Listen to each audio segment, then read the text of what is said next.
बहुत जल्दी देख लेंगे आपके और आपके पार्टनर की एनर्जी इस टाइम पे क्या है। एंड तक देखिएगा, छोटा सा होगा वीडियो। मैं प्राइवेट रीडिंग वगैरह नहीं करता हूँ और यूट्यूब के सिवा और कहीं पे भी अवेलेबल नहीं हूँ।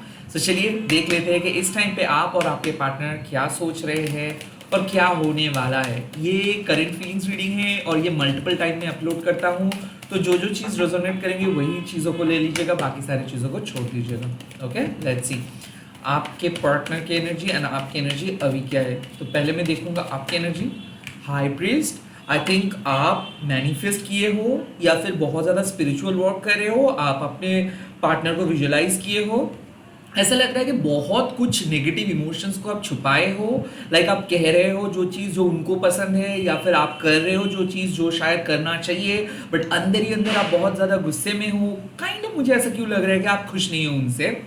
एट द सेम टाइम इसका कोई प्रॉपर रीजन भी नहीं है। So you are basically suspicious, क्योंकि आपके मन में कुछ शक हो रहा है और ये सस्पिशियसनेस की वजह हो सकता है कि कोई नेगेटिव एनर्जी, मुझे ऐसा क्यों लग रहा है कि किसी ने आपको सजेशंस दिया है, या फिर आप किसी ऐसी चीज़ देखे हो इंटरनेट पे, या फिर कुछ चीज़ पढ़े हो जिसके कारण आप कंप्लीटली नेगेटिव हो गए हो। हालांकि आपका जो स्पिरिट गाइड है, मान लीजिए माँ काली है, तो माँ काली आपको बार बार पुल अप कर रहे हैं, लाइक नेगेटिव सिचुएशन से पॉजिटिव सिचुएशंस पे लेके आ रहे हैं। बट मैं देख सकता हूँ कि टाइम वेस्ट कर रहे हो आप। मैं देख सकता हूँ कि जितना बेतुकी बातें हो सके आप कर रहे हो। एट द सेम टाइम बहुत ज़्यादा गॉसिपिंग कर रहे हो, एट द सेम टाइम बहुत ज़्यादा रो रहे हो। सो आई काइंड ऑफ फील कि आपके पास जो समय है उसका यूज़ नहीं कर पा रहे हो, या फिर जो चीज़ पॉजिटिव सोचने में हो सकता है, आई थिंक आप नहीं कर रहे हो वो चीज़। आई काइंड ऑफ फील कि आपके पास जो साइकिक पावर है उसका आप यूज़ नहीं कर रहे हो। रैदर आप डिपेंड हो रहे हो लॉजिक पे, रैदर आप डिपेंड हो रहे हो किसी एरे गहरे सोर्स के ऊपर। आई ऑल्सो फील कि बहुत ज़्यादा टेरो रीडिंग देखने के बाद आप बहुत ज़्यादा ड्रेन फील कर रहे हो, और हो सकता है कि आपको यही रियलाइजेशन हो रहा है कि ये डे और प्रोडक्टिव हो सकता था बट नहीं हो पाया। बिकॉज हो सकता है कि पूरे दिन आप एक ही टॉपिक को लेके बिजी हो सकता है कि आपके पार्टनर के बारे में ही आप सोच रहे हो। जितना हो सके आप कोशिश तो कर रहे हो कि ना सोचे, बट आप कंट्रोल नहीं कर पा रहे हो। दैट इज एग्जैक्टली योर सोच। नाउ लेट मी सी कि आपके पार्टनर की एनर्जी इस टाइम पे क्या है। क्या है आपके पार्टनर की एनर्जी, क्या है आपके पार्टनर की energy. Oh, the two of pentacles, oh my God, double two. So मुझे क्यों लग रहा है कि आपके person on and off phase में है। वो इधर बहुत बिजी है या फिर वो आपको समय नहीं दे रहे हैं। आई काइंड ऑफ फील कि उसके तरफ से नेग्लिजेंसी आपको लग रहा है। लाइक आपके हिसाब से ऐसा है कि वो आपको नेग्लेक्ट कर रहे हैं। वो चाहता तो और कुछ कर सकता था, बट वो आपको नेग्लेक्ट कर रहे हैं। सेकेंडली, वो आपको अजनबी की तरह फील करवा रही है। सो हो सकता है कि उन्होंने आपको छोटे मोटे कुछ मैसेजेस भेजे हैं, या फिर उन्होंने आपको कुछ बताए हैं इनडायरेक्टली, बट उससे वो चीज़ काफ़ी नहीं है। सो आई काइंड ऑफ फील कि वो उसको जो करना चाहिए था वो नहीं कर पा रहे। वो ट्रिमेंडस बिजी है। वो आपके मन के बारे में नहीं सोच रहे, आपके फीलिंग्स के बारे में नहीं सोच रहे। वो जस्ट इग्नोर कर रहे हैं। वो जस्ट वो लाइक आप क्यों गुस्से में हो, आप क्यों दुखी हो, वो आपके फीलिंग्स के बारे में एक बार भी कुछ भी सोच नहीं रहे। मुझे क्यों ऐसा लग रहा है कि इस टाइम पे आपके पार्टनर के माइंड डिवाइडेड है, टू पार्ट्स पे डिवाइडेड है। हो सकता है कि उनके लिए कैरियर, हो सकता है कि उनके फैमिली प्रेशर, हो सकता है कि उनके लाइफ के situations, and also could be possible कि वो दुविधा में है, क्योंकि वो फंबल कर रहे हैं। उनको पता नहीं चल पा रहा है कि उनको क्या करना चाहिए, उनको आपके तरफ ध्यान देना चाहिए या नहीं। काइंड ऑफ मुझे ऐसा लग रहा है कि आपके पर्सन इस टाइम पे श्योर नहीं है। तो अगर आप एक्सपेक्ट कर रहे हो कि लाइक आपके पर्सन इस टाइम पे कोई क्लियरली बात बताएंगे या फिर कोई एक्शंस लेंगे, नहीं हो सकता ये, क्योंकि इस टाइम पे आपके पर्सन एक सही माइंडसेट पे नहीं है। बार बार उनको पास्ट का याद आ रहा है, या फिर उनकी फ्यूचरिस्टिक गोल के बारे में उनका याद आ रहा है। हो सकता है कि वो किसी मैनिपुलेशन के अंदर है। लाइक कुड बी पॉसिबल कि जब भी वो कुछ पॉजिटिव सोच रहे हैं, उनके लाइफ के सिचुएशंस ऐसा हो रहा है कि एक के बाद एक नेगेटिव वर्क, एक के बाद एक नेगेटिव वर्क, और इससे क्या हो रहा है ना, वो घबरा जा रहा है। सो ऐसा भी हो सकता है कि उनके घर वालों ने उसके ऊपर ट्रिमेंडस प्रेशर क्रिएट करे, तो इसके कारण वो कुछ नहीं कह पा रहा है आपको। एंड इसीलिए द हाई प्रीस्ट, आपके मन में भी इसी का सवाल है कि व्हाई दिस, व्हाई आपके पर्सन उतना नॉर्मली बिहेव नहीं करे, व्हाई आपके पर्सन इतना बिजी है, why your partner is not paying attention to your need. So I think कि आपके मन में भी कुछ सवाल है, कुछ डार्क थॉट्स है, एंड आपके पार्टनर भी बिजी है और आपके पार्टनर भी आपको समय सही से नहीं दे पा रहे. Let's see what is going to happen now. Let's see what is going to happen now. Let's see what is going to happen now. Let's see what is going to happen now. Oh, the world. I think परेशानी खत्म होगा, misunderstandings खत्म होगा. मुझे ऐसा क्यों लग रहा है द वर्ल्ड मीन्स कि फाइनली जो बात करना आप चाहते हो वो हो पाएगा. ऐसा क्यों लग रहा है कि एक कन्फ्यूजन खत्म हो रहा है, एक एक एक एंड हो रहा है डिफिकल्टीज का. द वर्ल्ड कार्ड मीन्स कि आपको यूनिवर्स मिला रहे हैं. The world means union. The world means के ऑब्स्टिकल्स खत्म. द वर्ल्ड ऑल्सो मीन्स कि बहुत यूनिवर्स टेस्ट ले लिए, अब divine masculine and divine feminine एक हो रहे हो. So could be possible you are going to get a message from this person, and ये पर्सन आपको कुछ ऐसे बातें बताएंगे जो शायद आप यूजुअली नहीं सुनते हो इस पर्सन से. ऐसा हो सकता है कि आप दो पर्सन के बारे में सोच रहे थे एंड देन आपको सही पर्सन क्लैरिटी दे देंगे. सो someone will give you clarity, someone will tell you something bigger, something happy news, okay, something biggest.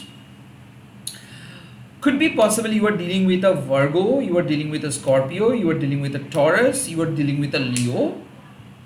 Could also be possible number 2 and number 21. yes, इसका मतलब है number 1, number 2, number 12 या फिर number 3. ऐसे person हो सकता है. मुझे क्यों लग रहा है ऐसा कि अब फुल एंड फाइनल सेटलमेंट, अब आपके पर्सन पूरी तरीके से वो खुद को समेट देंगे, कमिटमेंट देंगे, यहाँ तक कि वो कुछ पुराने इश्यूज को सॉल्व करेंगे. फाइनेंशियली हेल्प आपको मिल सकता है आपके पार्टनर से. कुछ अच्छा होने वाला है, ये तो मैं दावे के साथ कह सकता हूँ. कुछ बहुत ही अच्छा होने वाला है. लेट मी सी इस टाइम पे यूनिवर्स क्या एडवाइस आपको दे रहे हैं. यूनिवर्स को क्या कहना है, यूनिवर्स क्या कहना चाहते हैं आपको इस टाइम पे. यूनिवर्स क्या कहना चाहते हैं आपको. The first thing is night of cups. चिंता मत कीजिए. कहीं ना कहीं आपको इमोशनली अवेलेबल रहने के लिए यूनिवर्स बोल रहे हैं. नाइट ऑफ कप्स मीन्स के इमोशन इंपॉर्टेंट है but emotional fool is not important. So don't be an emotional fool but at the same time be emotionally available. The next message. Oh, the 7 of Swords. Self deception. आप जितना ज़्यादा doubt दूसरे person के ऊपर करते हो, please ये मतलब इससे अगर आप कुछ पॉजिटिव सोचते हो तो बहुत अच्छा हो सकता है चीज़ें. तो 7 ऑफ शॉर्ट्स मीन्स बहुत इजी होता है किसी थर्ड पर्सन के मुंह से कुछ सुन के आपके पसंदीदा पर्सन को डाउट करना. So don't doubt and eight the same time 7 of shorts means के बेसिकली आपको खुद पे डाउट हो रहा है और वही डाउट चैनलाइज हो रहा है आपके पर्सन के ऊपर. सो ये रिलेशनशिप वर्क नहीं करेगा, ये आपका नेगेटिव सवाल है, ये बेसिकली आपके नेगेटिव थॉट्स का रिफ्लेक्शन है. तो क्या क्या चीज़ आप देख रहे हो इसको नोटिस करो, क्या क्या लोगों से आप सुन रहे हो इसको नोटिस करो, ना कि आपको अपने पार्टनर के ऊपर कुछ शक करना चाहिए. नो, ऐसा नहीं चाहिए. 7 ऑफ शॉर्ट्स मीन्स के watch out your friends, okay, watch out the sources.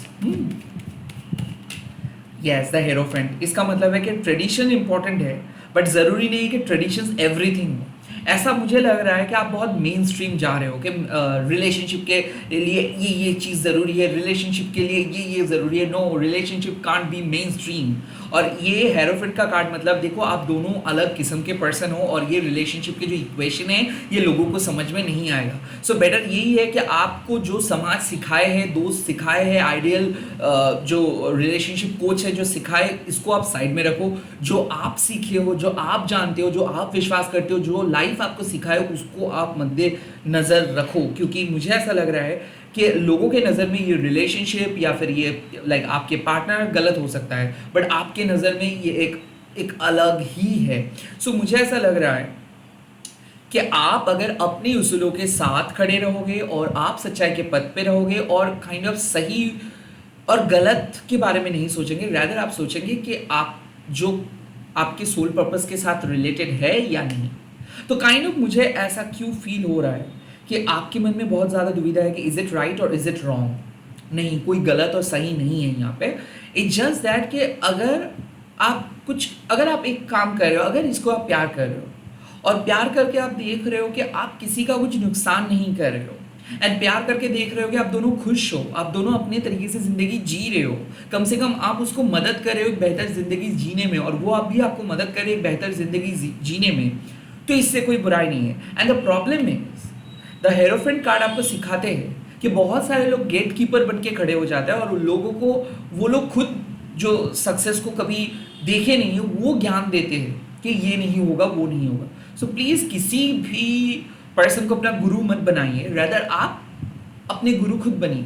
So basically जीवन में जो आप सीखे हो उसको अप्लाई करें, ना कि बाहर से जो आप समाज से सीखे हो उसको आप अप्लाई करें। Use your own spiritual integrity here. तो मुझे कहीं ना कहीं ऐसा लग रहा है कि आप सेफ हो, इट जस्ट दैट आपके मन में काफ़ी सारे डाउट्स है, और इस डाउट्स के चक्कर में आप आपके पर्सन को गलत समझ रहे हो अभी, हालांकि आपके पर्सन के सिचुएशंस बहुत डिफिकल्ट है। सो डिफिकल्टीज ख़त्म हो रहा है, इस टाइम पे आप अपने नेगेटिव इमोशंस को हटाइए, उसको आप प्यार करते हो, दैट्स इट, पीरियड। इससे ज़्यादा और कुछ नहीं हो सकता, दैट्स इट। इस बिलीफ सिस्टम को रखिए। एंड द हेरोफेंट मीन्स कुछ भी लोग परफेक्ट नहीं होते, कोई भी परफेक्ट नहीं होता है। इट्स जस्ट दैट कि सिचुएशंस हम लोगों को परफेक्ट बनाते हैं, इम्परफेक्ट बनाते हैं। So it totally depends on the situations. But अगर आप फॉरगिवनेस को लेके चलते हो, लोगों को माफ़ कर देते हो, चांस देते हो, एंड खुद के स्पिरिचुअल इंटीग्रिटी के साथ चलते हो, इट्स लाइक कि आप अपना काम कर रहे हो, आप अपने काम को प्रायोरिटी दे रहे हो, खुद के हैप्पीनेस को प्रायोरिटी दे रहे हो, खुद की फैमिली को प्रायोरिटी दे रहे हो, देन आप इस रिलेशनशिप को प्रायोरिटी दे रहे हो, then it is good. But अगर आप अपने पढ़ाई छोड़ के, सब कुछ छोड़ के सिर्फ प्यार और उस प्यार सही नहीं हो रहा है, मतलब काम भी सही नहीं हो रहा है, ये सोच रहे हो, that means you really need to change that, you really need to break that trap of your mind and kind of be rebellious. जो लोग नहीं किए हैं आप कर सकते हो, जो लोगों के सोच से बाहर है वो आपके सोच के अंदर है। So be rebellious but with a particular cause. All the best. Bye bye. Take care. Jai Maa.